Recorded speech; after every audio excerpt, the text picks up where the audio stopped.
দুপুরের খাবারে মাছ মাংস যতই খাই না কেন একটু ভর্তা থাকলে ভালোই হয়। তো আমার এই কচুরমুখীর ভর্তাটা খুবই ভালো লাগে।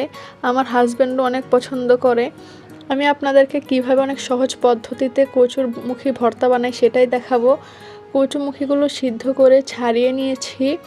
এখানে শুকনো মরিচ এবং পেঁয়াজ লবণ দিয়ে ভালো করে মাখিয়ে নিয়ে তার মধ্যে সরিষার তেল দিয়ে কচুরমুখীগুলো ভালো করে মশলাটার সাথে মাখিয়ে নিয়েছিলাম।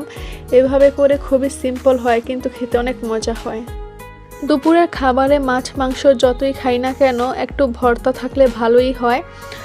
তো আমার এই কচুরমুখীর ভর্তাটা খুবই ভালো লাগে। আমার হাসব্যান্ডও অনেক পছন্দ করে।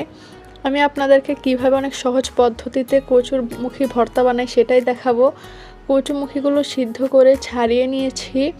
এখানে শুকনো মরিচ এবং পেঁয়াজ লবণ দিয়ে ভালো করে মাখিয়ে নিয়ে তার মধ্যে সরিষার তেল দিয়ে কচুরমুখীগুলো ভালো করে মশলাটার সাথে মাখিয়ে নিয়েছিলাম। এভাবে করে খুবই সিম্পল হয় কিন্তু খেতে অনেক মজা হয়।